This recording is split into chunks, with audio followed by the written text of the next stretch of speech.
Okay. Looks like it's on. Hi, Oh my everybody, God. wonderful people. Welcome back. I have a great treat for you today. Sarah's going to sing us a song. Oh no, don't put me on the spot. Just kidding. What is that? What is I that song called anyways? I forgot. don't stop me now. It's Oh, in the don't stop me chorus. now. Don't Don't stop me stop me now. now. Oh, it's like this. Oh, wait. Tonight I'm gonna have myself a real good time. I feel alive. I'm done. Okay, Anyways, so welcome you guys. If anyone can sing that song, you should like write a comment and tell us all about it, or link us to your YouTube video where you're singing it. Okay, I'm done. Let's begin. you want to get in, you want to jump right into the meat of it. Okay. So I was like watching this video and I started to wonder about the sanctity of marriage because on the one hand, they put so much emphasis on marriage. Like, you have to do it, and anything outside of it is a carnal sin that's worth your life and dying. So so I'm a lot going of to hell importance forever. is put on marriage. So it must be a very protected institution, right? Wrong. Marriage means nothing. Can you It's elaborate? such a contradiction, right? 1 second. Yeah. I just had a terrible cough. What I mean is, on the one hand, you have to get married, but it's not. It's just seen as such a trivial, cavalier thing that everyone should do, and you don't really have to put too much thought into it. You just have to do it. And then once you do it, you have a lot of problems once you get to the divorce part, you know? You don't get told all the details of what goes into a marriage, even as a young girl. Like, before you're even barely a teenager, they start pressuring you to start thinking about it, even if you weren't thinking about it on your own. Start thinking about it. Hey, you're 16, you're starting to get old. When are you gonna get married? That's a real big issue. I mean, obviously it's targeted more towards women because from like 14 or like even 13, even younger than that, they start mentioning, Yeah, it's you like, know, as long as you get married, that's all that matters. Anything else that happens after that isn't our problem. but the problem is like, oh my God, it's disgusting because it's almost like trying to get, it's like, oh, our daughter is going to get married and then she's going to be protected by someone else. She's no longer our responsibility. That's why they try to get the daughters out so quickly. And this applies to many cultures. It's not just like Islam or Christianity. I mean, it's in like gypsies, for example. There's an entire show about gypsy people who try to get their daughters married at like 15, 16, 17, and like they have to be married to a gypsy dude, and they think that, oh, it's like they value their daughters so little that they just want them to go away. And I even talked to a Vietnamese woman a long time ago. Like my cousin, he's married to a Vietnamese woman, and her mother was telling me how, basically they live to serve, the men. They're here to uplift the boys, and basically that's why they're doing all the housework and doing everything and providing and whatever. That's their life. All right, so let's get Anyways, into it. I have in yes. front of us an article here, but as you can see, it's like super long, so there's no way in heck we're going to be able to get through this today. So that's why I said part 1, because we're going to have to split this bad boy up. But before we get into that,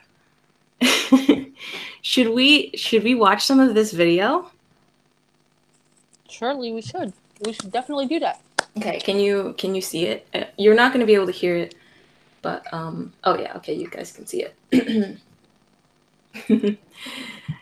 All right. Luckily it has subtitles, so we'll be able to know what they're saying anyway. Let me know if I try to go full screen, will it show on the screen share? I can see it pretty well. You can see it full screen? Yeah. Okay, hold okay. on. I'm gonna check right now, actually, Because It is. I'm simultaneously looking at the YouTube view, and I can see it. It's full screen. Okay. So.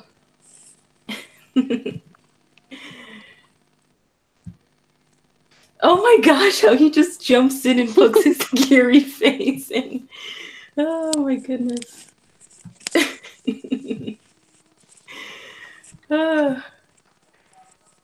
It just seems like he's the one who's telling her what to do. She's he's like, oh, you're allowed to have a channel, huh? No, I mean, I wouldn't assume that every single niqabi woman isn't allowed to have a channel. Obviously, he's like, you're covering your face, so it's fine. The title of this video is, would I let my husband marry again? Like marry a second wife? And it has 1 million views. Well, more than 1 million views, and it's been around like about a year. Oh, you've seen it, yeah. I wonder if I should skip ahead to the part where she basically says, "Of course, I would let him, because it's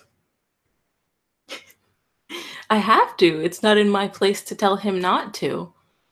It's something that was given to him as a gift by God to have that choice. But I don't have to worry about that because he would never do that to me. He would never get a second wife anyway." So what she's really saying is, I wouldn't, but I'm just saying that I would because I know he's not going to. If you were genuinely presented with look.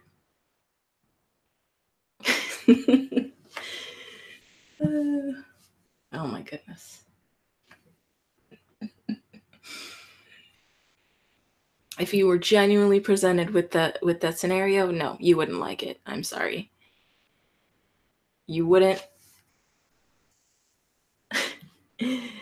And even if you tried to convince, oh my God, even if you try to convince yourself that you'd be okay with it, you wouldn't. You could try, and there's even hadiths where they say you have to just try to learn to be okay with it.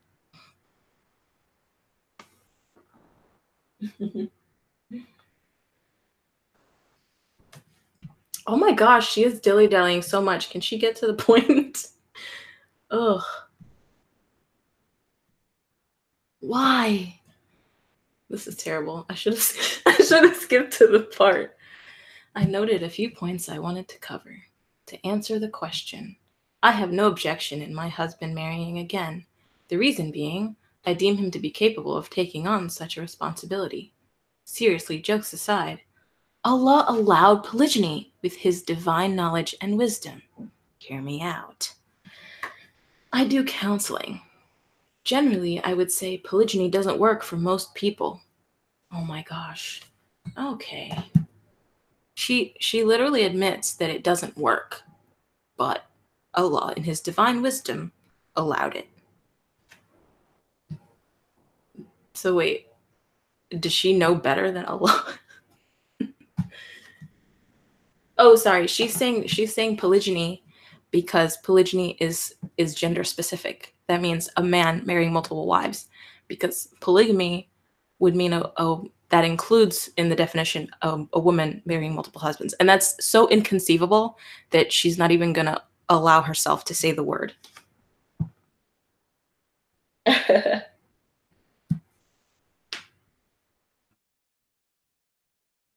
Do I want to seek my permission? No, I don't. Why? Because we are all different and we all have our own perception of life. I feel like this is completely hypothetical, and she knows she doesn't have to. She knows, and well, at least she's confident that with her specific husband, he's not going to do that, so she can say whatever she wants. In reality, come on. Oh man, she would so not be okay with that. Tangent, okay? When I was a child, my father was married to 2 women at once, and it did not go well. They hated each other.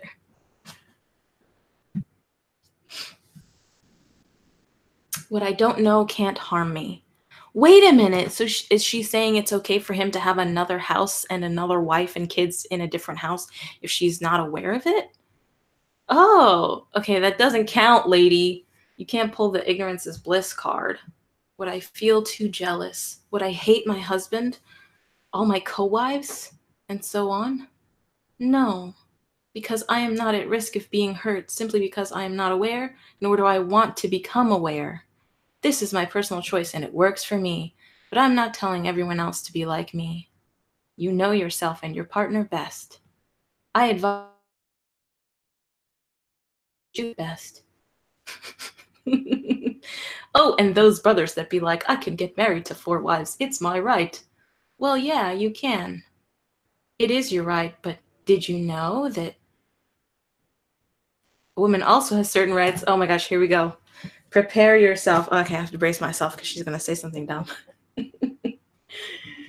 Yep, that's right. Did you hear that, girls? A woman also has her rights. Let's see. What are the rights? You have to actually, a lot of you probably don't know what I'm about to tell you. Fact checking. For those of you who are already married, you're already doomed. A woman has the right to place a condition before marrying a man that you would not take on any other wives after marrying her. So she sure seems to think so. We're gonna fact check this in a second because I have my doubts about that. But she's saying only in the event of a prenup. But if he breaks that, you can leave him. But polygyny does have its benefits as well, as long as it's practiced according to the guidelines and rules set by Allah. You can see it as more co-wives, less pressure on you. Your kids will have an army of brothers and sisters to bully them. No one would dare bully your child. Oh, that kills me. An army of brothers and sisters. She is not speaking from experience. I have siblings in the double digits. And no, it's not, doesn't take off the pressure of parenting on her part. It doesn't take off the pressure on the child's part. They're not automatically an army of siblings. They're kids. They're gonna fight, actually. So it's more like everyone fend for themselves. Oh, she's so delusional. An army, so no one will dare bully them. Really? Things work. And within the home, if one of your older kids is bullying one of the younger ones, or vice versa, what are you gonna do? Because kids, like, you never know what kind of kid you're gonna have. Some of them might be sweet, some of them might be little assholes. So you're just gonna be tearing them apart from fighting all the time, because fighting does happen. Oh, can't with this lady.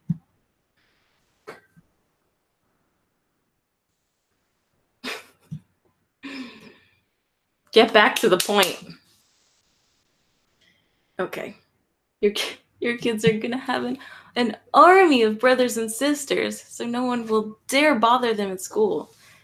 That doesn't always work. And what are you trying to say, that you're going to encourage your kids, your older the older siblings, to go and get into fights to defend them? I mean, I get this thing about defending, and it works with 2 or 3 kids.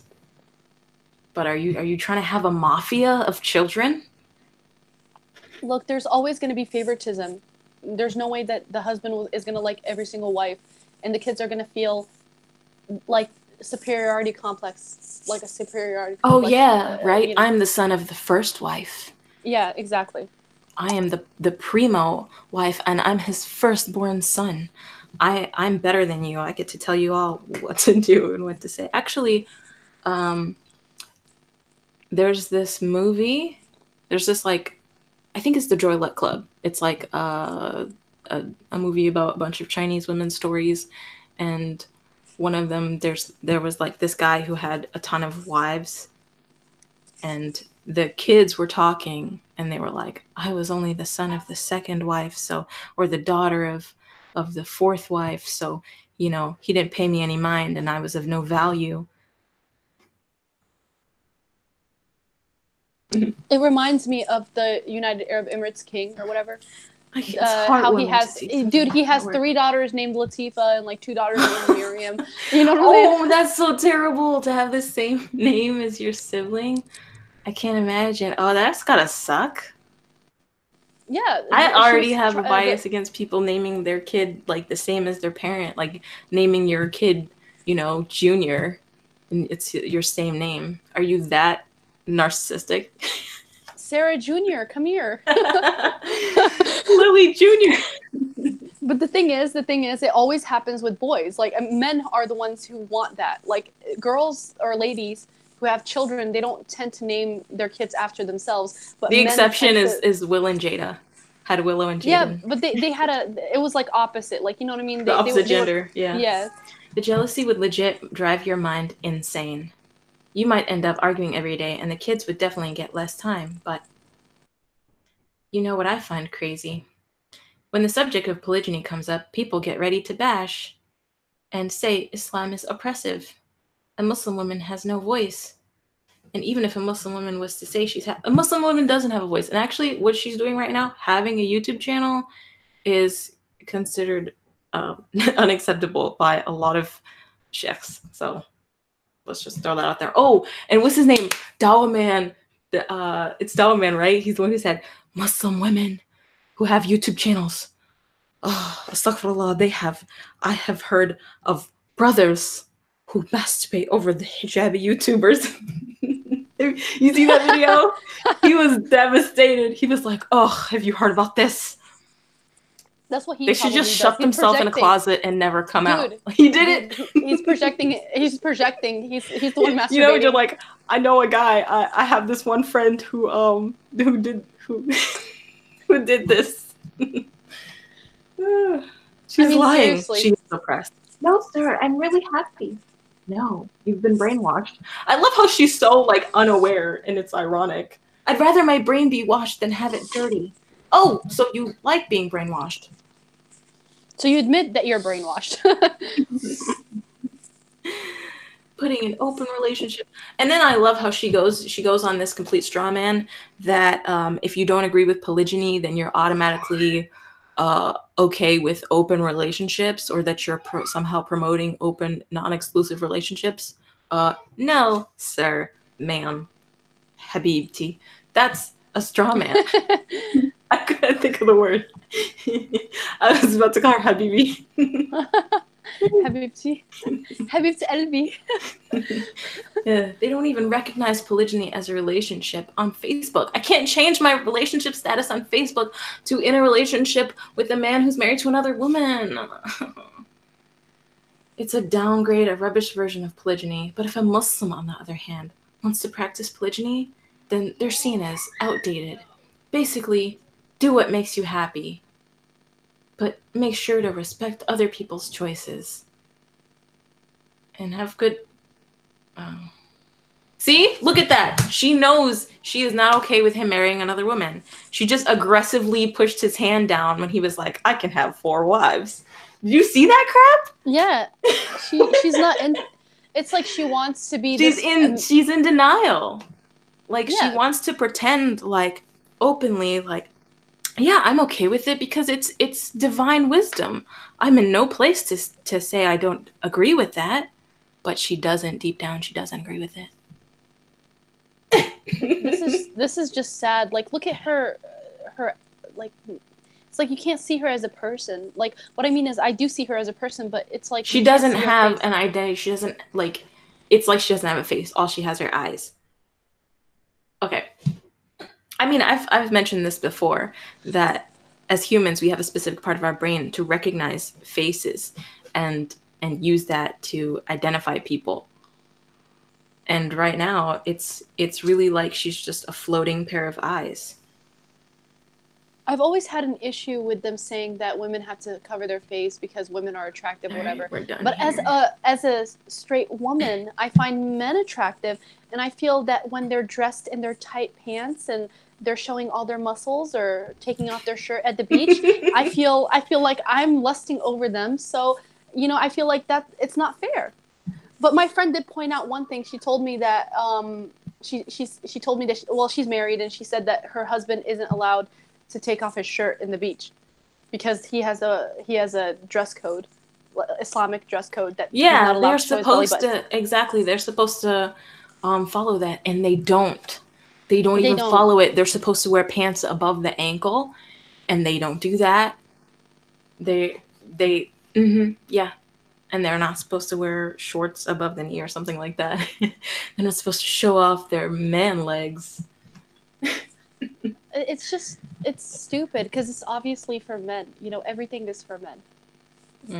Okay. You see this like remember I mentioned that Japanese stalking case and how in Japan, and I love Japan by the way, but there was a stalking case or a couple stalking cases where men have gone after their ex-wives or ex-girlfriends and murdered them and everything, and usually what they say is that she's my property, how can she leave?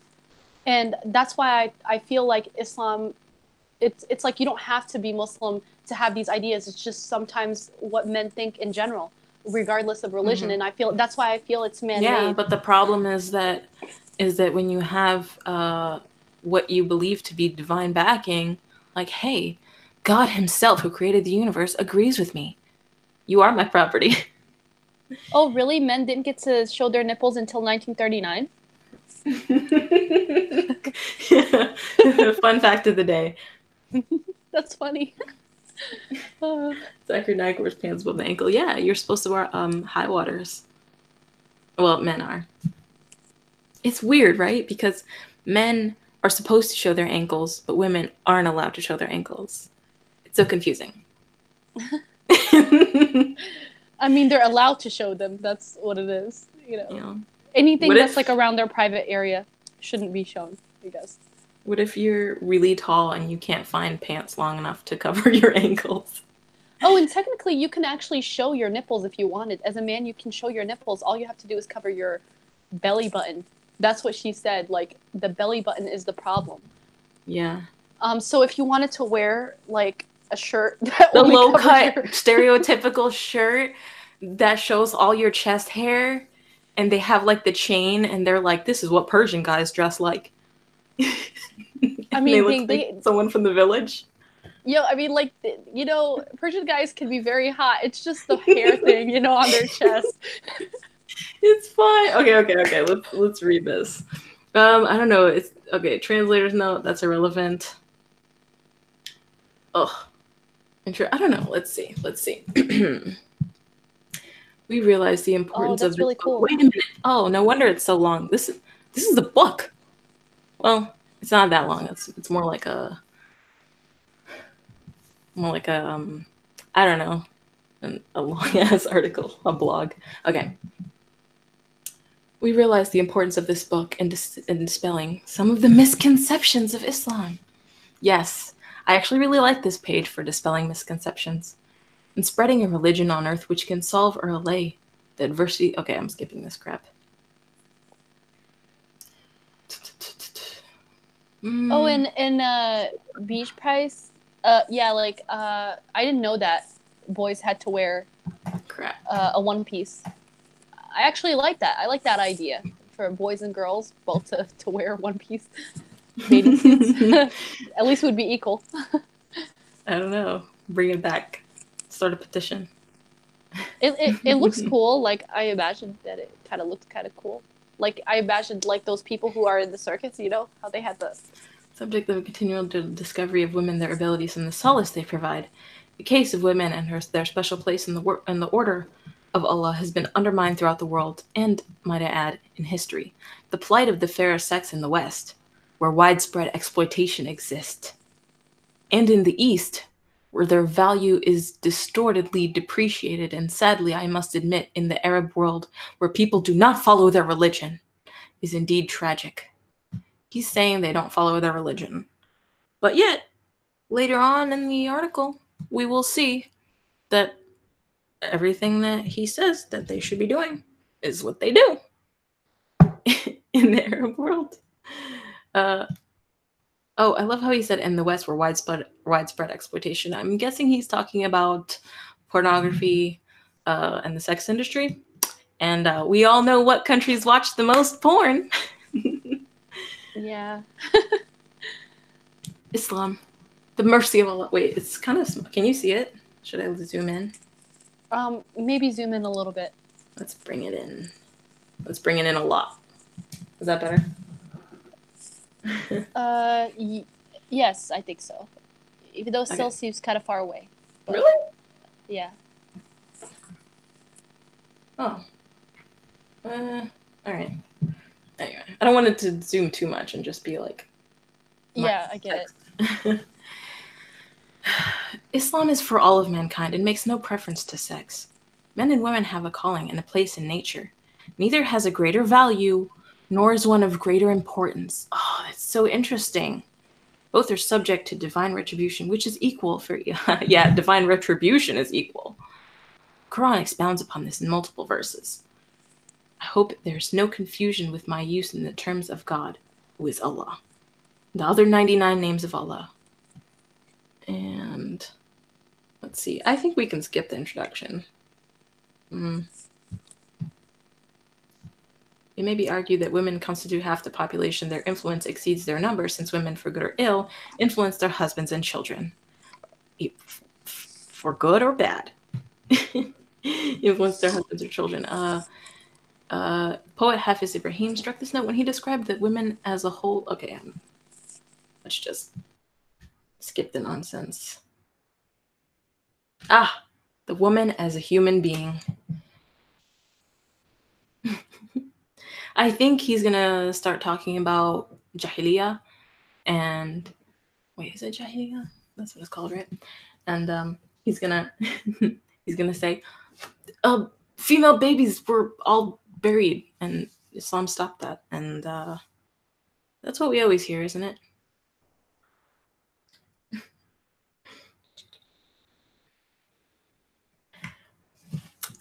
Radio silence, sorry. With the advent of Islam, circumstances improved for women. The woman's dignity and humanity were restored. Islam confirmed her capacity to carry out Allah's commands, her responsibilities in observation of the commands that led to heaven. Islam considered the woman as a worthy human being, with a share in humanity equal to that of the man. Really? Equal? I don't know. I feel like they should really go... Translation, we saved the girls, so therefore, do what we say, clean, cook, crack a dictionary and look up the word equal and really try to understand it. Both are branches of a single tree, and two children from the same father, Adam and mother, Eve. Their single origins. Well, actually, that right there, they just like debunked themselves, because they're like, everyone comes from Adam and Eve, so we're all equal. But actually, Eve supposedly came from Adam, so Adam is the one with the superiority here, since he basically created Eve from his rib. Well, Allah created Eve, but still. They're saying we all came from Adam. Even Eve isn't special. Because she came from him his too. Rib. So... She didn't... It almost sounds like an insult. You came from my rib. Wait. It's kind of like this. It's kind of like, a woman, she was created from his rib. Eve was created from his rib, so she's not supposed to be behind him. She's not supposed to be in front of him. She's supposed to be beside him. Isn't that a thing? Like, it's a quote? Yeah. Well, I heard one also, and it was like, the rib cage protects the heart. I mean, it protects the lungs, but I guess it protects the heart too. It protects lots of organs, but okay. It protects the heart because the woman is supposed to protect her husband's heart. I guess. Oh, I want to skip ahead to the juicy stuff. Okay. Oh, this is boring. This is all boring. Blah, blah, blah. They both have to equally pray to their God, which isn't true. Because... A woman can't pray when she's on her period, so she loses a lot of days. But she can make up for it, I guess. Instead of praying 5 times, you pray 10 times or more in that week, like every day. Oh, let's see. For 5 days. Can you see this? Yes. When it comes to financial matters, the rule of Islam abolished the conventions prevalent among many nations many nations, which we will not name, just many nations, take our word for it, which deprive the woman of the right of ownership, inheritance, and those who created obstacles against her exercise of free and full control of her holding. Isn't it funny, since Khadija, the first wife of Muhammad, had land? She was a business owner. She was a business owner. She was independent, and it says many nations when there's historical accounts of queens and empresses who ran nations and owned property and had gold. Yeah. Way before this, ancient queens. And it's not just about queens. Regular women had jobs. They had, inheritance. And they did have rights to inheritance. It's like they're saying that Islam invented the right of giving a woman inheritance, even though it's only half. It's something. It confused me why women should have half, especially in that time period, considering that it makes sense for them to have more, right? It makes sense that they would have the equal or more, but equal to their brothers, because it's like, okay, like she's gonna get married, and she has no income outside of her husband. And sometimes women get persuaded to spend money on their husband. So at that time, they, maybe their husband wasn't even working that well, and she's rich in comparison to him. He's gonna use her wealth. And isn't it recommended for a Muslim man to marry a wealthy woman to further his ambitions? Like, that's a thing. Correct me if I'm wrong. I wouldn't know. Well, I mean, anyone in the comments that thinks I'm wrong, please. Well, it's not like a written rule. Oh my gosh, this one right here. Look at this. The woman's right to seek education or learning is basic and is also guaranteed by Islamic teaching. Bullish. I call BS. Islam actually makes it incumbent on the woman to seek knowledge. The Prophet says, seeking knowledge is incumbent on every Muslim, where every Muslim obviously means men and women on an equal footing as a rule. Okay, so they're just reading into his words. He didn't specifically say every Muslim, including women. Women should seek education. He just said Muslims. So they're putting words in his mouth and saying, well, right there, it was an ambiguous term, so obviously he was talking about females and encouraging female education. And who is he to encourage education when supposedly, according to the myth, he never learned how to read in his life, which is BS, by the way. He did know how to read and write. Mm-hmm. I'm sorry. I believe that he maybe didn't know how to write or read in the beginning of his life, but by the end of his whole conquest and his deal, he had to have known how to read at least by like the end of his life. Because remember, there's a couple, it's like on his deathbed, he asked for a pen and paper. he asked for a quill. It makes me feel weird when they said, like, how the reason I think that he knew how to read, right? Yeah. The reason I think he knew how to read, he was like, is because Iqra. Why? Like, why would he tell him to read? That's so silly. That's because he knew he could read. That's if Jibril was real. Of course, but like, let's assume that he is real. Let's not assume he's real. No, I'm saying in the story, let's say he was real and came down. He was like, Iqra. Doesn't it sound like someone, he's like, I can't read. He's like, you know full well you could read. I don't know. I mean, let's put this in perspective with something else. What's something that I don't know how to do? I can't sing. So what if he came and was like, sing? And I was like, I can't sing. I don't know why. Well, maybe that's a bad example. Because, everyone can sing if they practice. Shut up. No way. But reading, saying to read is very specific. And you're right. I guess everyone can kind of sing, even if it's badly. Everyone, if they get vocal training, they can learn how to sing. And everyone has a unique voice, and everyone should go ahead and try to sing. I don't know. Well, if it's like something more specific, like he came and he was like, "Hey, play the violin." Oh. And I was like, I can't play the piano. That's kind of specific. Why would you ask me to do that? Yeah. Anyway, they just totally put words in his mouth, and they were like, clearly, when he said every Muslim, he was including women too. The woman is required to perform religious forms of worship the way the man is. Nope, no, they're not, because they are not allowed to pray on their period, and therefore they're considered. And also, they don't have to go to the masjid or mosque to pray, which is, it's not the same obligation. Other fundamental practices are required of Muslims in their capacity, both men and women. And there's male-only mosques. Again, the women's actions. In England, I saw it was like a video, and it was like how British Muslim women were trying to go to the mosque so hard to get their own prayer space, because the mosques were designated completely for the men, because maybe they didn't have a lot of space and they already were like overflowing, and they were like, sorry, we can't allocate a space for you. We need it for us. Our entrance to heaven is much more important than yours. Well, actually, I have an uncle who told me once that, I don't know how we even started talking about this, but he said that men are more important than women. And I said, well, I mean, I didn't want to say it, but I was just like, that's why I don't want to be one. Like, fuck it. Like, if men are more important, then why should I care? Why should any woman care about a religion that favors one gender over another? That's it. And he's not my uncle. He's my aunt's. Oh, just some guy. I said wife. My aunt's husband. It's fine. I'm sorry.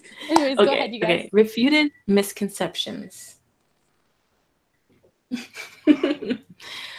Some people harbor certain doubts and raise questions about Islam's stance on the woman's status as a human being.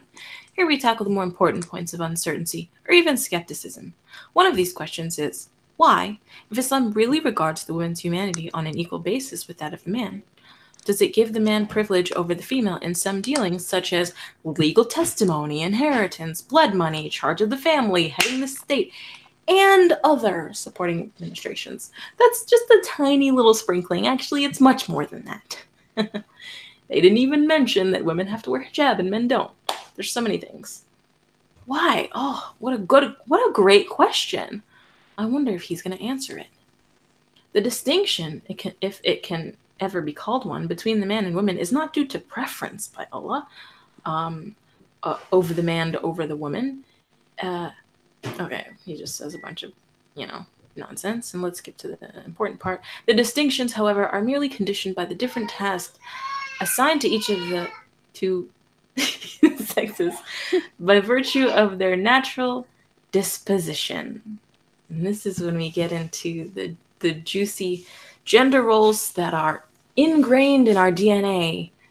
Give me 1 second. There's like a baby making noise. Oh, do you want to read it? Who, me? Oh, crap. Sure. Hold on, let me just... Legal testimony. Okay, so it says the Quranic verse known as the indebtedness verse, in which Allah prescribes writing debt contracts as a precautionary measure is, and get 2 witnesses out of your own men, and if there are not 2 men available, then a man and 2 women, such as you agree for witnesses, so that if one of them, 2 women, title other, can remind her. This is so small, I can't see. And the witnesses should not refuse. Dang, I can't see it. Are you there? Did she leave? Sorry, you guys. It's just so small for me on my phone. Where was I reading? And the witnesses should... Oh, sorry. I just couldn't see it that well. And it says, are called on for evidence. Surah 282. Thus, the Quran makes the testimony of omen equal to the...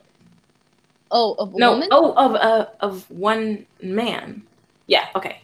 Of the testimony of one man, equal to the testimony of 2 women. Moreover, the majority of jurisprudence established a woman's testimony does not count in major crimes and matters which do not retaliate to the rule of do not relate to the rule of retaliation in kind. The distinction is far from being due to any belief in a deficiency of the woman's humanity and integrity. it's due to her natural disposition and her special inclinations. She's special, which may exclude her involvement in such matters. Oh my gosh, they're really going out on a limb here. We all know. Let's the commands if they want to verify the value to seek the testimony of two men and or one man and two women. The Quran puts it unambiguously so that if one of them errs, the two women, the other can remind her, because they can't remember things as well. Women are stupid. Oh my God. Should be obvious here. Stop. We already know that we women are dumb. We can't remember anything. Oh, wait, great. Wait, let's look at this one right here. The exclusion of women's testimony altogether, a woman cannot testify in these types of cases. The exclusion of women's testimony altogether from cases of major crimes and cases requiring retaliation is meant to protect women and distance them from sites of crime and aggression. So, but if they're the only bloody witness... murder and she's a witness, she can't be a witness. It's her testimony is not reliable. It is not oh my God, look at this. Look at this part right here. It's not infrequent, for instance, to see a woman closing her eyes or running away in panic from a scene of bloodshed. Therefore, it becomes difficult for that woman to give her... Yeah. But if she just closes her eyes for 1 second, she can't give testimony about what happened. It becomes difficult for that woman to give a reliable account of the crime. Wow, really? But we're not saying that she's not equal to men and that she doesn't have a brain. Or that's just saying can't remember men things. Can't be afraid. It's like saying men don't get afraid. They're never scared. If there's a bloody murder right in front of them, they're not gonna just they're just gonna stay there with no emotion and keep their eyes open and be like, yeah, I want to see everything so I can remember it with my perfect photographic memory. And frustrated atheists, I was joking, I was being sarcastic because that's what a lot of people think, because we were talking about something. He's specific. Also being sarcastic, I think. Oh, okay. I don't know. I can't tell. I think so. He's cool. It's anyways. Go on.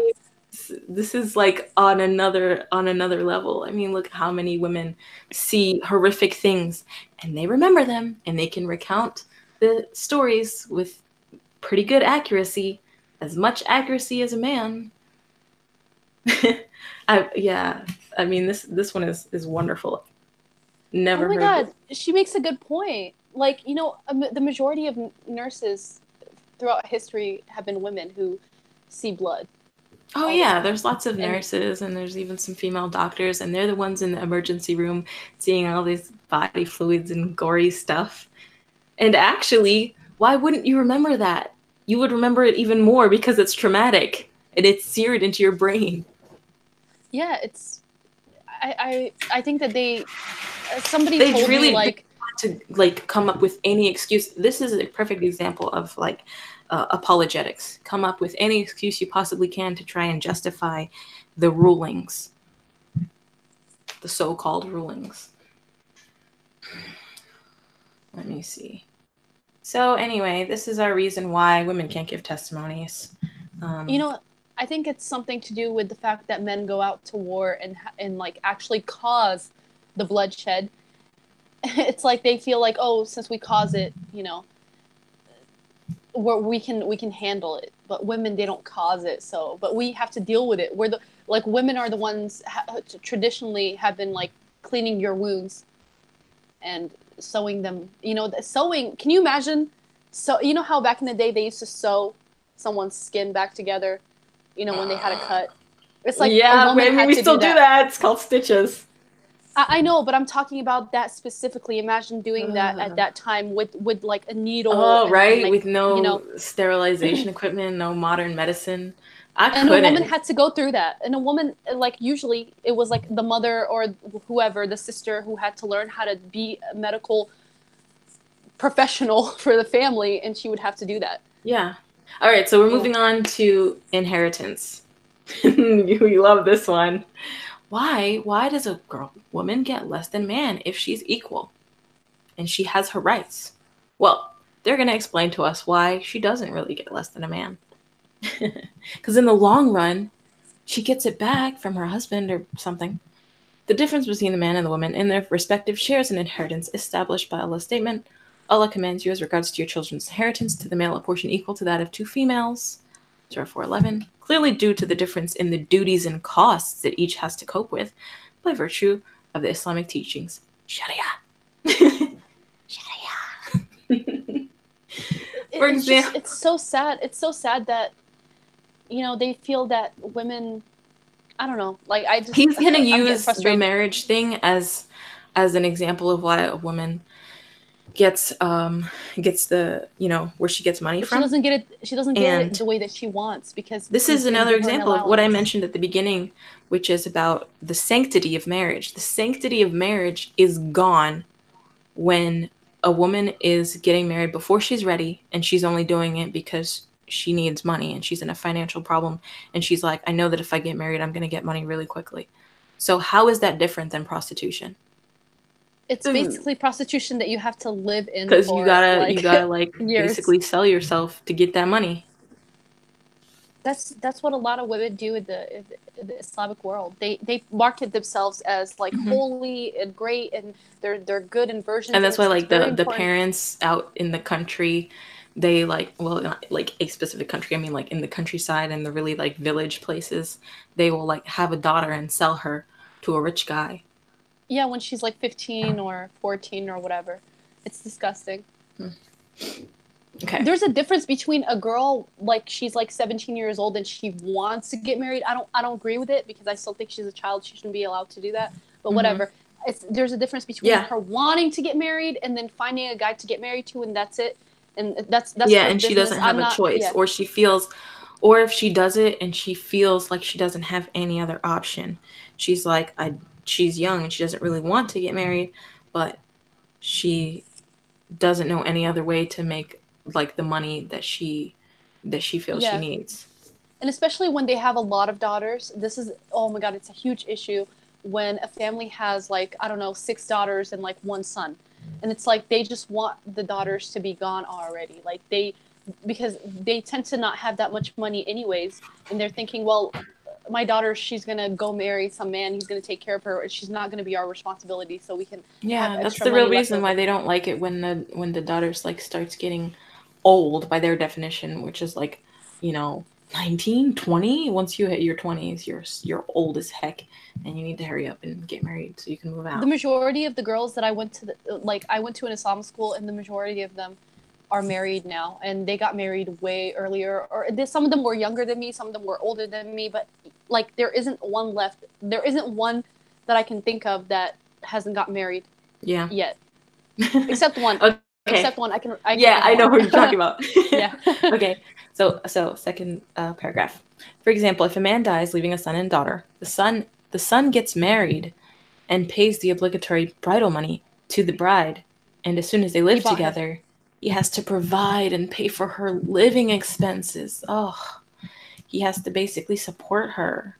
You know how expensive that is? She's in the house taking care of his kids. On the other hand, when his sister gets married, she receives the bridal money from her bridegroom, and when they live together, the husband provides for her without her paying a single penny, even if she is among... That's, you already... Poor or rich, her living costs are estimated in proportion to her husband's financial ability. Oh, really? You mean to tell me a millionaire woman is going to live in the slums because her husband makes minimum wage? Really? I mean, no, that's the, like, you okay, know, also in the Arab world right now, in the Arab world, many times the families get together and pay half for their kids to have like an amazing wedding. That's why I get confused when they say it's the groom's family or the groom's father, and I'm like, no, it's both of them, the bride's father and the groom's father be contributing. Well, sometimes by the way, it depends on who has money. Yeah. No, by the way, like, and sometimes if the father, like, I have a good example. I have a friend, she comes from a wealthy background, and her husband was just beginning, like her fiance was just starting his life, and they actually had a pretty crappy wedding, even though her father is so rich because he didn't think that he had to spend any money on his daughter's wedding. Because he was like, that's not my responsibility. Yeah. Oh, exactly. Wow. And then when his Yeah. son had a wedding, he had the most spectacular, amazing Mm. wedding. Like it was crazy, and he gave him a house. He gave him a full house, like next to his I think I house. know who you're talking about. It's Yeah, I know exactly who you're talking about. I always tell my friend like that doesn't seem very fair. Like you're It's the almost first one like to he have doesn't gotten. love her as much because, oh, it's not my responsibility to pay for, it's your husband's father who has to pay for the wedding. Okay, so great. She has a Yeah, crappy wedding. and the worst part is that she just had a wedding in her house. It wasn't she didn't have a wedding Aww. at a wedding venue or anything. And I was like, okay, like her brother who is like I wouldn't I'm not trying to be rude, but she's been like very good Islamic girl doing everything that her parents want. They didn't even have to ask her to wear the hijab. They didn't even have to ask her to get married. She's the one who wanted to do all these things that what like it's like the best thing a Muslim family could ever want. She Mm-hmm. did it. And then her brother, on the other hand, he's just going out smoking weed, doing whatever, all the bad things that you wouldn't want as a Muslim parent. And they still gave him a house, a full house. Like that is his house. He lived with his wife, and it was crazy. I was like, that's not fair. Like you were good, and you I did mean, it everything really, that you were really makes supposed it to. seem like, they're. I mean, they have obvious. It's gonna make her think, okay, they have favoritism for him, uh, and they Yeah, don't they do like defend him care a about lot. me or love me as much because I had, to deal with this crappy wedding. She didn't even get an engagement ring. I I mean, think I yeah, think I yeah, she remember. didn't get a Yeah, ring. He her didn't husband even said it's not a propose to thing. her properly. He was like, "I'm not giving you a ring, bitch." Yeah, because he was like, I'm not gonna give you a ring because that's not what the So prophet did. wow, look at how much a woman gets. And then the other thing about this, going back to the article here, they just make it seem like every single woman who gets married gets an equal amount. Gets a massive wedding and a massive dowry and gifts and all this stuff, and it's like, hey, there's normal people and there's rich people. Not everyone is going to get a huge dowry, but let's read this, okay? So when the sister gets married, she receives bridal money from the groom or the groom's father, and when they live together, the husband provides for her, even if she is the richest of people. Poor or rich, her living costs are estimated in proportion to his financial ability. The No, Quran thank puts it you. like If I'm this: rich, I'm not. let the I'm not rich gonna man marry a spend poor according to guy his means. according to Islam because I wouldn't want to Let's get into downgrade. the numbers here. To simplify matters, wait. If the father leaves a wealth of about $150,000, the son would get $100,000, and the daughter would get $50,000. Eh. Oh my god, that's. Don't get me started. I know, I'm getting riled up. I'm like, I'm Oh, getting 50,000. That's it. Then the son pays. This is first of all, this is assuming that they're not married yet. If they're already married, then it's not like he has to spend that money on a wedding. But we're pretending they're not married yet. We're just assuming. Then the son has to go and pay the bridal money, the dowry, gives presents and furnishes a flat, which may cost at least $25,000. Who said are it you costs kidding? that much? Who You can said just. he's? They just like assume because it's convenient to the math. Like, hey, dowry and having a wedding and maintaining a house is going to cost $25,000. Like, it doesn't have to cost that much. I know weddings that can be like, $1,000. If Yeah. you really want to, it doesn't have to be a spectacular, lavish Indian wedding. Oh my god. Okay. That's In gonna India, cost the woman $25,000. has to pay So the dowry. they I put think. this. Oh, I don't know. See, that's what confuses me. I can't keep track of that. But No, but I think that's just Hindus, not they Muslim put the yeah Indians. they they put this number here because it's convenient to try and say that he spends the money, regardless of if he spends it, like it was still given to him by his father. He was still given more. So, you can spend it on whatever you want, but you started out with more. So they're saying, okay, so if this costs 25,000, then he would be left with 75,000. If the daughter gets married and has the bridal money and the presents, that's assuming that she's marrying a rich man who has enough to give her a massive dowry of like $20,000. The bridal money and the presents, like, I love how they mention presents like it matters. Like, presents is going to give you, is going to add up to the equal amount of inheritance that your father didn't give you. She would get another, she would get another 25,000. Who gets 25,000 from their wedding? And you No spend one. more than that on the wedding. I am so sorry. This must be massively rich people, because no. Oh, also, This makes them about even, bitch. Where? No, I'm sorry. no, It no, doesn't. it doesn't make them even at At all. Like, all.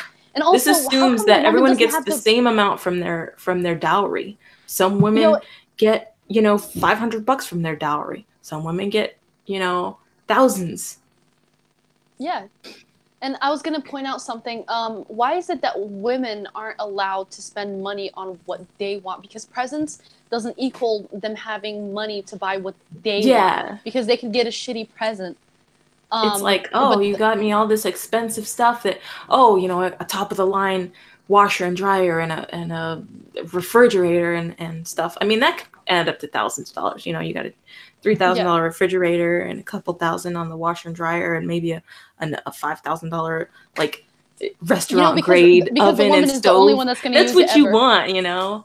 But if your gifts add up to $10,000, it's not the same as getting 10,000 in your hand cash. Yeah, But and you're supposed to be content with that. also a refrigerator and stuff. She's not the only one that's gonna be using it. Other people will be. I mean, she's the one who's gonna be cooking out of it. she needs to she needs to interact with it and make that food. But this is. There are people who wish that we could go back to that time. Oh, I know. People who wish. I've met some. Yeah. You know how it is. Okay. But this is not all. The man's duties and spending increase as he provides for his children, in some cases his aging parents, his brothers and sisters who have no income of their own. They're just adding people on here. His uncles and aunts and his cousins. He's just supporting his entire family, right?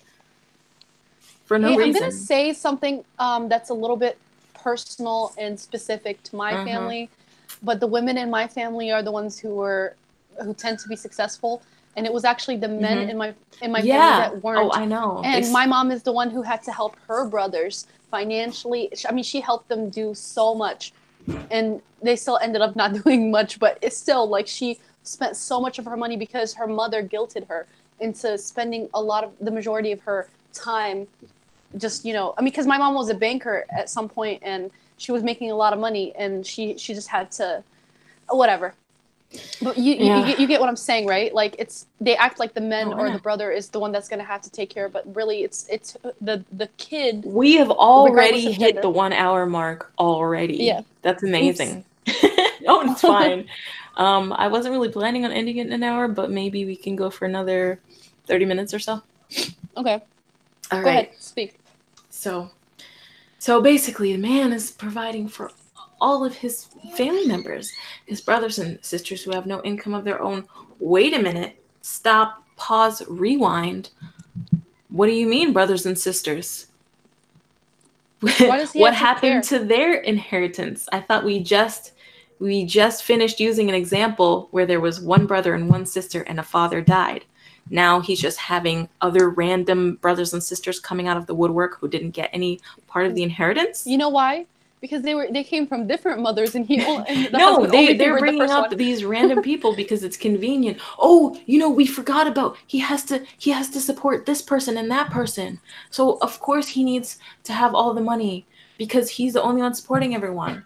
But if a woman is rich, don't try to tell me that she's not going to have family members coming out of the woodwork trying to get her to support them. Of course. So this is the stupidest example. I know. Oh my goodness. Right. Further still, his relatives who are in similar circumstances, all by the virtue of the Islamic teachings of the Sharia and under certain conditions. For her part, though, the woman is not commanded by the Sharia to furnish aid unless she chooses to do so out of good manners and morals. Please, don't try to tell me that she can't be pressured by her family members to spend her money on her mooch or cousins or whatever. So Let's see.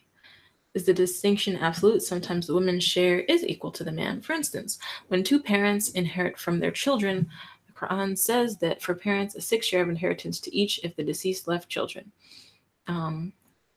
So what they're saying is, if a person dies but their parents are still alive, then the mother and father get the same amount. I think that's what they're saying here. Oh wow! So that means that women are equal to men because the mother and father get the same amount. Okay, great. Like the siblings doesn't matter, but in this case, somehow siblings aren't equal, but parents are. Whatever.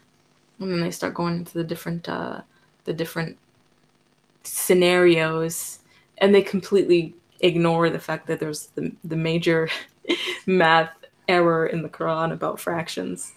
But that's another story. Blood money.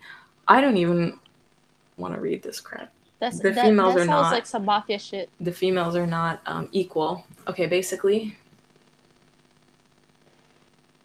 You know, if women were equal to men, we wouldn't have people trying to convince us that they are.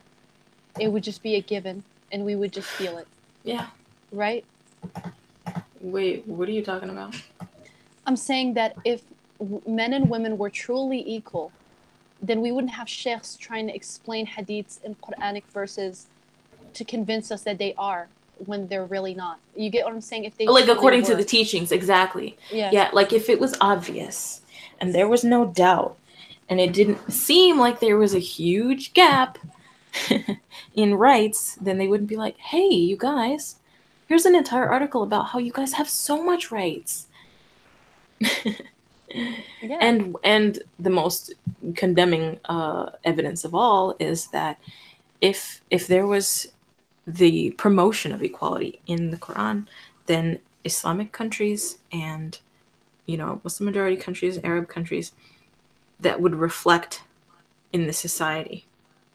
And the Arab countries who have the most rights for women tend to not be that religious or tend to have a different religion. Yeah, they're more secular, or they're more liberal or open-minded or whatever.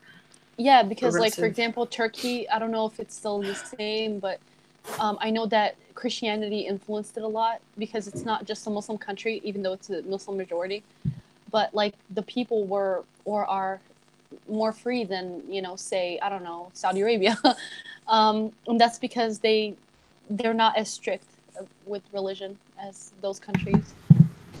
Okay, so and also blood money. United Arab Emirates, they always say that it's free, like people can do whatever they want, but I think it's because there's a lot of foreigners, like they can't make foreigners be Muslim. They have that international influence, and then the other thing is that it's not, I mean, in comparison to other countries, other worse countries, sure, but then you hear these horror stories about like women getting arrested for dumb shit, and like according to the law, they actually did a study, well, not a study, but they gathered cases of foreign women getting arrested, and like if a woman in Emirates reports sexual assault, a high percentage of the time she will get arrested and charged with adultery. Not fornication, actually. You know what they charge them with? They charge them with consumption of alcohol. Wait, is that that's the dumbest shit ever. They sell alcohol. Like I know. it's like the charge isn't that you drank. The charge is like public drunkenness, intoxication, public indecency, so that type of thing. That the like women are how drunk when they had sex or something. Yeah, there's even if you had a little drop of alcohol, like that's what they pin it on. They're like, oh, you drank, that's it. You have no chance of winning your case. So what about women who didn't drink or don't drink? Even then, they basically, their case just basically gets thrown out. Like disgusting. it doesn't get prosecuted. And the guys know that. And the guys especially, I remember it was like an article specifically about UAE, because they were like, guys they specifically target foreign women because they know that the foreign women don't know the laws in Emirates, and they probably think the laws are similar to their laws back home in the United States or France or wherever they're from, and then they're like, oh crap, the law doesn't help the woman at all if she's assaulted. Yeah. So anyway, yeah, it doesn't it has she has no support, basically. There's no backing for her. Ugh. Reporting, I mean, women who are actually Emirati and they live there and they know the laws, they don't even bother reporting because they know that they're probably going to get charged with something, whether it's, you know, like you said, whether it's intoxication or adultery, fornication, whatever. So that's Yeah. why, according to their legal records, it would appear that Emirates has a low rate of sexual assault, but it just has a low rate of reporting. Women, yeah, just women just don't Yeah. report because they know they're gonna get arrested. It's so sad.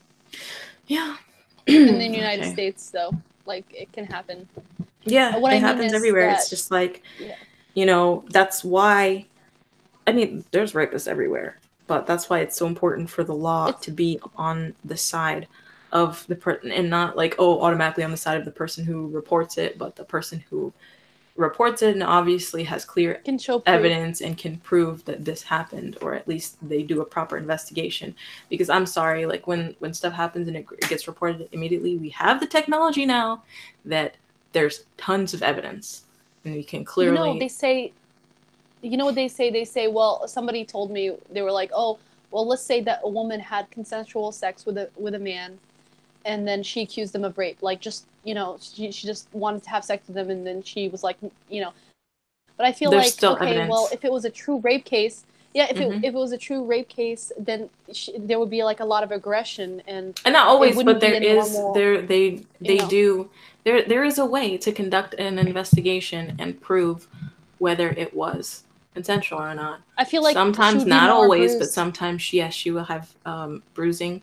They check they they sometimes check the underneath of their fingernails to, like, if she scratched him, if she, yeah, of course, like if she has a bruising around her wrist in the shape of like fingerprints, Yeah, if either of them have like scratches, um if, and then the most important thing also is the testimony, like she'll give her statement about what happened, and then they'll say like a month later and they'll ask her again and see if she recalls it exactly, because it's easier to recall like the truth traumatic. Yeah, than if you lie about something and then you're trying to remember your lie because it didn't actually happen. When yeah, something actually happens, obviously it's going to implant in your memory better. yeah. I mean, And it's that's mostly like, you know, they check and see if her story changes, they check and see if his story changes, and if the stories, if some person is saying something that doesn't add up. Because yeah, I mean, stories will change because the human memory isn't perfect, and that's fine. But there's other things too. They'll check if there's like a witness, a neighbor who heard shouting. There's a lot of ways that they can find evidence. yeah, Anyway, blood money. I feel like there's a rap song. There is, okay, so they start out this section by trying to completely dismantle and discredit any hadiths talking about this. They're like, there's a couple of hadiths, but they're not reliable, so we're just going to pretend that they don't count. There's not a single well authenticated statement by the Prophet, nor any consensus of religious authorities to establish that the blood money paid for the killing of women is half the sum paid for the killing of a man. There are two hadiths, neither one perfectly authenticated, that address the question. The best one in terms of authentication, which still suffers a time gap in the chain of transmitters, Statements related to the companions suffer in the same manner. What remains is the only well authenticated. Oh, so he's just not even gonna mention the ones that he says aren't well authenticated. Cool. It doesn't fit your narrative, so you're just gonna leave it out. Great. Yeah. He's saying it falls short of consensus, blah blah blah. There's a different guy who says the value of blood money is the same. Yeah, well, that's cool. You're just throwing out stuff that you don't like.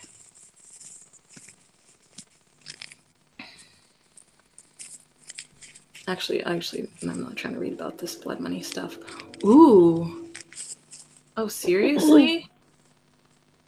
This is the only thing that they have about guardianship? This tiny little section? Yeah, let's read about that. Allah assigns guardianship to the man by virtue of the verse. Men are protectors and maintainers of women because Allah has made the one to excel the other and because they spend to support from their means. I love how he just put the very, very beginning and he cut off the rest of the verse. That's the wife-beating verse. Allah has made the men the protector of women, and therefore they should be able to beat the shit out of them when they don't listen. Yo, he just literally used the beginning of the wife-beating verse. Good job. That is very intellectually honest. What is it? Intellectually disingenuous or something? Yeah, no, he literally put the very, very beginning of the sentence of the verse. We know sort of. Oh my god, it's 4:34, right? Yeah, it is. Oh my goodness, I recognized it. I was like, the protectors and maintainers of women, protect them as their property, of course, and maintain them because god damn it, those women are expensive. I know, right? Because he made one of them to excel the other. Tell me how you can read this and then still somehow be in denial that women have rights and equality. How can you say? He clearly says he made one of them to excel the other. But they're equal? I mean, men are stronger, you know? So they should be able to do whatever they want. And because they spend to support them from their means. So if you fear disobedience on her part, you must first scold them, then forsake them from your beds, then beat them. In parentheses, lightly. Even though it says nowhere in the verse lightly in the original Arabic. It doesn't say beat them lightly, but it does in the translation. Oh my gosh. There are two reasons for this. One has to do with a natural quality, and the other relates to something acquired. First, Allah has provided the man with a quality of greater physical strength, whereas he has equipped the woman with a lighter and usually more delicate physique. What does this have to do with anything? What about when they get really fat? Wouldn't it make sense for it to be the opposite? Hey, men are physically stronger and a woman is delicate. Maybe you shouldn't beat her. Yeah, that doesn't really make any sense. And also, when they're talking about, it's like they're imagining women to. Some women are taller than men. Yeah. Some women are bigger. You know, I mean, for me, yeah, some men are taller. Like tiny I'm taller and than a lot of boys. I'm taller than a lot of men, and it's like, I'm not obviously. Oh, that means that you can beat them now because you're physically excelling them. If there's a guy who's smaller than me, I'm gonna be like, I'm allowed to beat you. Yeah, because you're smaller and weaker. No, I'm kidding. Boys tend to be stronger even when they're short. Even if they're short, I know. But sometimes, like if they're short and they don't weigh a lot, like I know they have like muscles, but it's a little bit they're still like stronger, but it's a little bit more matched. Closer. Yeah, because I got into a fight with a guy and he was short as hell, and I was like, "You really, you trying to do this? Okay." Thing is, I never really fought a boy before, and nor do I want to. I know. I try to avoid it. It's terrible. But I did fight my brother before, so like that's You're strong. Women can be really strong. Come on, there's so many women who go to the gym now and they lift weights and stuff, and they get women can be strong. Secondly, Allah has delegated the man to be the family provider. If the family collapses, he must bear the brunt of the collapse. This responsibility naturally entails deference and support. And so what does this have to do with the guardianship laws in countries where a woman can't go outside unless she's with a man. They literally skirted right around it and didn't even address the issue. But that's okay. Judiciary and political core, I mean, don't care about politics. I mean, I care, but I'm not trying to talk. Oh, goodness. The woman as a feminine being. What are they going to talk about? Fertility now? So he said women boxers could smash up the average man. Women as a feminine being. Someone in the comments. He said talking about female boxers and like female, how they have like MMA fighters and stuff. Oh yeah, like Ronda Rousey. Yeah, I mean, people like to say that she's not like the best fighter, but she could kick my ass. She could probably kick your ass. The thing is, it's like saying that all men are, like, all of them are stronger than every woman, but really it's more like they were stronger than some men. Maybe it's not natural, but they work out and they can beat their ass. And sometimes girls can be strong just naturally. Like Yeah. when I was younger, I remember that guy, like he was really tall, and we played a tug of it was like tug of war. It wasn't. Mm-hmm. You beat It him? was like this thing where you beat each other. Yeah, like you beat each other. But he was like, "Oh my god!" He's I'm like, so "Holy crap! You're stronger than I he, expected. I thought you were just gonna be like a little twig, of feather that blows over in the wind."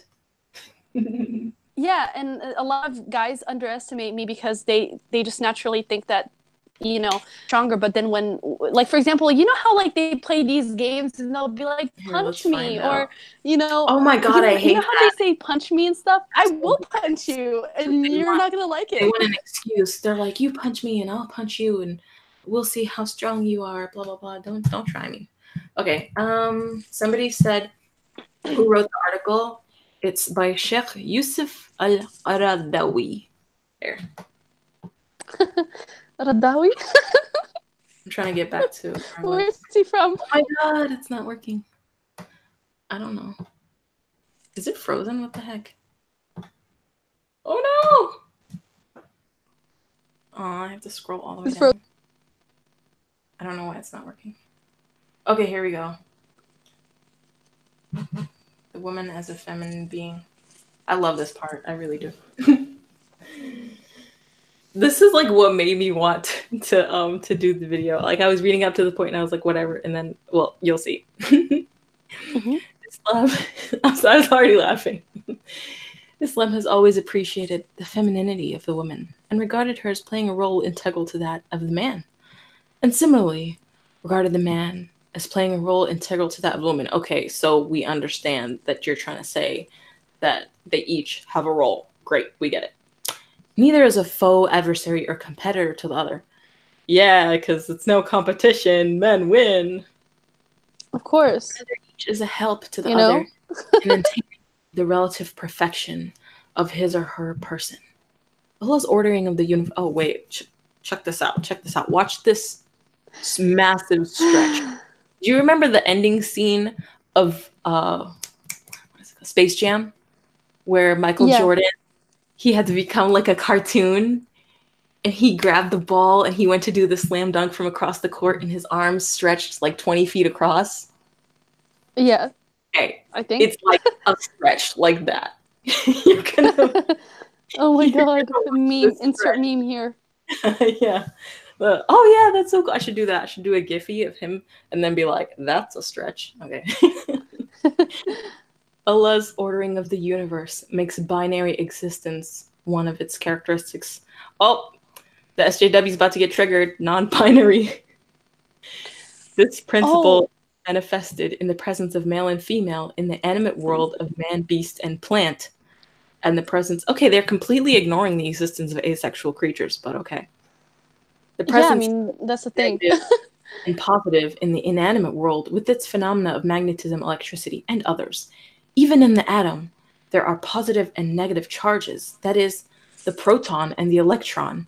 The Quran, the all-knowing Quran, revealed 1400 years ago, makes explicit reference to protons and electrons in this verse. And of everything we created pairs that you may remember. that's a stretch.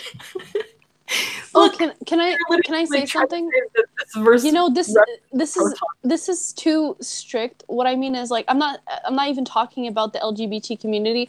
I'm just saying a man can be feminine and not be gay. A woman can be more masculine and not be gay. People are not just masculine and feminine. People can be whatever the hell that they want to be. And like, I hate how it's supposed to be so strict. Like, you know how they tell men or little boys not to cry because he's a big boy now?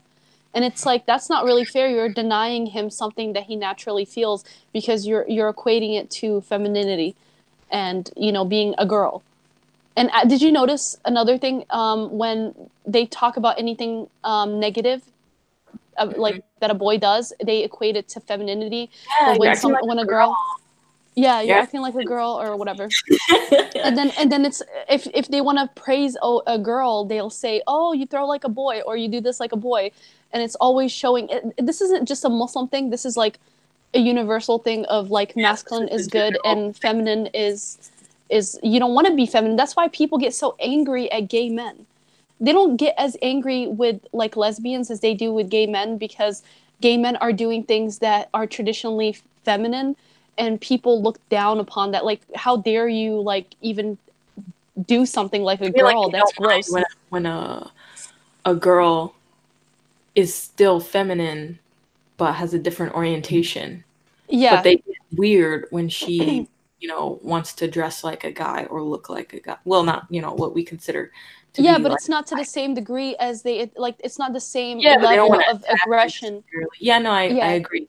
But it's still more like, okay, say for example, there's there's two lesbians, but one is more like what is traditionally feminine and she dresses that way and wears makeup, and the other one cuts her hair short and doesn't wear makeup. Like they're gonna prefer the feminine one and act weird, because I've had guys tell me that, like, oh my god, I hate it dressed like a guy and this and that. Yeah, Yeah, because I they mean, are. deep down, a straight man who sees a lesbian couple, they imagine themselves being in the middle of that lesbian couple. You know, they can imagine themselves being a part of that, and Yeah, that's they have why, like a you know, threesome fantasy. That is a well-known fact. exactly. Okay, but Yeah, like read so this. that's why with gay men it's different. You know. Anyways, go ahead. Men and women are, so to speak, like a can and its lid.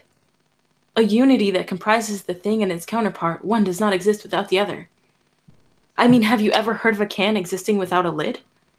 Or a lid on its own, for that matter? What? I don't know. It literally says, I don't know. Men and women are like a can and a lid. I don't know why he said that. He couldn't think of any better, comparison.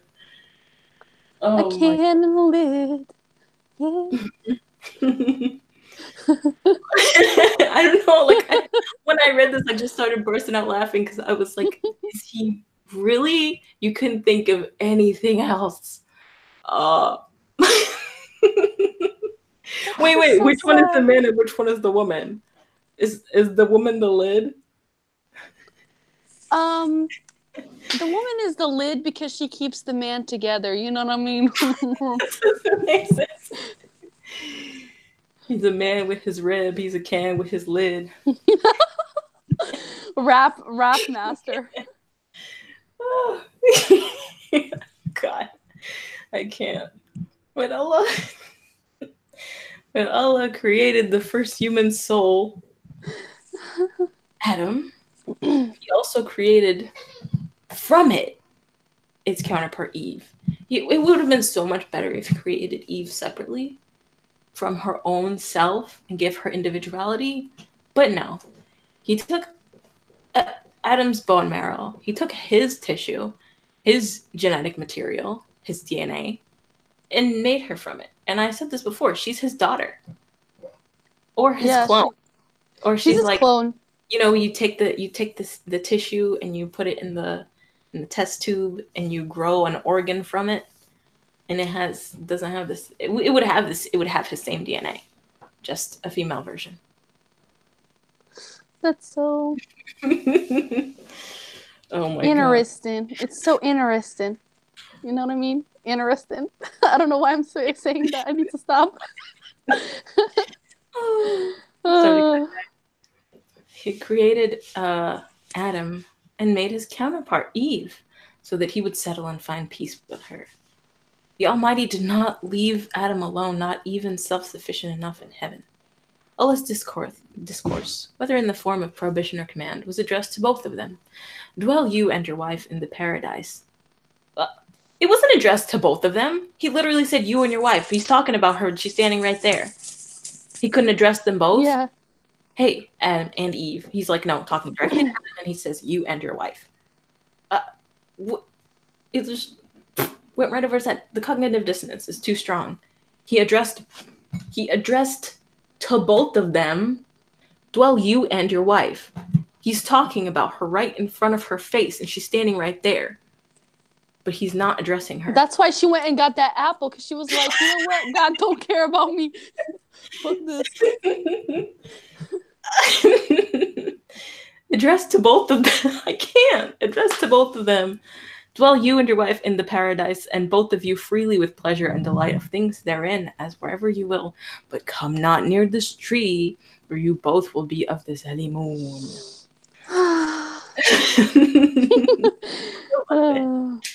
What all this comes down to is that the woman is different from the man, for she complements him, and he her. A thing does not complement itself. Wait, I'm looking in the mirror. You're so pretty today. No, I'm just kidding. It's not compliment in that way. The Quran emphasizes that difference. And the male is not like the female. Oh, you know, when you hear this Quran verse, doesn't it just fill you with this divine equality? Wonder? Oh my gosh, the words are so profound. Look at this verse. The male is not like the female. My brain just exploded. They are as unlike as positive and negative. Okay, again, men and women are complete opposites. We're still the same species. We're still both human. Jeez, you put that big of a gap between us, and of course you end up with problems. Hey, I want to point out something. So Beach Price said there are some who think women don't have souls because she is made from a rib. They are half right. No one has souls. So what do you think about that? Because you know what? If somebody tells me I don't have a soul, I don't believe, as an atheist, I don't believe in souls without scientific evidence. If of it was course, but dude, imagine if they all believe in souls. It's kind of remember that guy who told me that he doesn't believe that animals have any emotions or a soul. And see, I don't. It's not that I necessarily believe in souls or anything. And they have sentience, and they've been scientifically proven to have sentience. That's the difference. It's just consciousness. Yeah. They can. Dude, can I say something? Okay, so it's not that I necessarily believe or don't believe in souls, blah blah blah. That's a spiritual thing. Yeah.